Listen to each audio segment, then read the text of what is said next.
Okay, next part is once you have your helicopter blade outline done and it's all sanded down, we're going to put a little bevel on it. If you ever have flown in a plane, you look out the plane window and the front of the blade is really thick, and then it tapers down. And so it's done that way because of why? Aerodynamics. I can do this.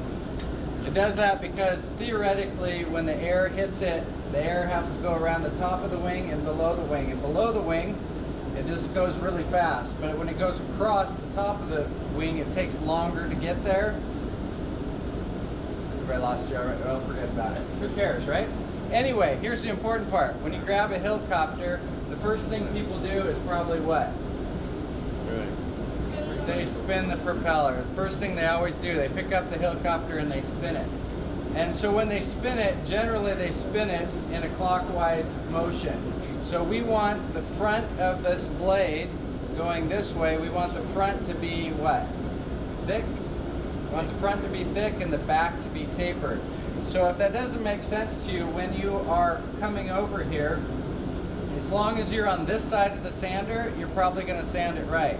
If you're on that side of the sander, you're probably going to sand it wrong. So when you spin it, the front part will always be the fat part. So we're not going to sand much on that part at all. But the back side needs to be tapered. And you're only going to taper it down here and on this side right here. So it's just getting tapered there and there. You're not doing the bottom of it. So I'm going to come over here and I'm going to lean it up so it's vertical. And then I'm going to tilt it back just the smallest bit. If you tilt it back a long ways, you're only going to carve the last 1/4 inch of your blade, and it's just going to have a bevel relief right on the end. But if you barely tilt it, then it's going to carve the whole blade, and it'll actually look a little bit cooler. But you can pick your design. I'm not going to grade based off of the design that you pick. So we want to bevel all the way across. Well, which way do you want? I'll do it the way you want. He's going to do a bevel all the way across, so I'll show you how to do it that way. If you want to bevel less of it, you'll tilt it more, and then it's only going to nick the far side. So I'm going to come right up to here, and I'm going to put it right on the back side of this, right on the back side of this wheel. And if you come too close, it's going to notch this, the rotor part in the center. That actually looks kind of cool. So if you go a little close and it hits that, it actually makes it look more cool. If you don't want to hit that, you don't have to. I'm not going to hit it just so he can decide if he wants it later. But if you come up and you sand a little more than you're supposed to, the reveal on the actual round part here doesn't look bad. It actually looks pretty cool. Go ahead. So I'm going to come over here and what do you remember? Well, I'll just tell it to you. Hold tight, push light. If you get that backwards, if you hold really tight and you push it in there lightly, it's going to sand beautifully. But if you hold it kind of light because you're scared and then you push into it, it's going to go whoosh, and it's not going to smack him. It'll end up bouncing around in there for a while. But I don't know that I've ever had a student mess up like that on this before. Usually because you have a lot to lean on right here. Sorry about that. So breathe it in there and pass out quick.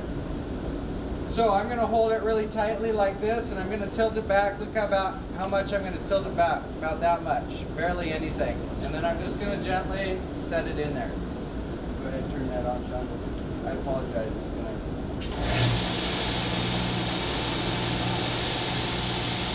So I'm barely even pushing it up against there. Just a little bit of an angle.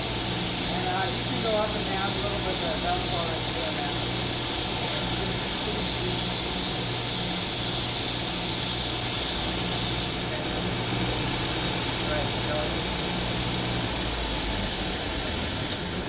I don't know if you can see it, but we've already put a profile on that. Nice taper, and it looks like a wing. Okay? And so you're going to flip it over and do the same thing on the opposite kitty corner, and then it's done. And the nice thing about the small helicopter blade is it takes you about 3 seconds because it's so small. You put it up there and it goes, and it makes that noise just like that. And then you flip it over and you do that little B sound again, and voila! It's tapered on both sides, and somebody thinks you care. So it's pretty quick to work on that. The only thing you want to watch out for is if you tilt it too far, again, you're going to get that really small bevel right on the end, and then you're going to come over and you're going to say, is this all right? And I'm like, it's done now. So you have to pick which design you want ahead of time based on how far you tilt it. Questions on this? It's all right.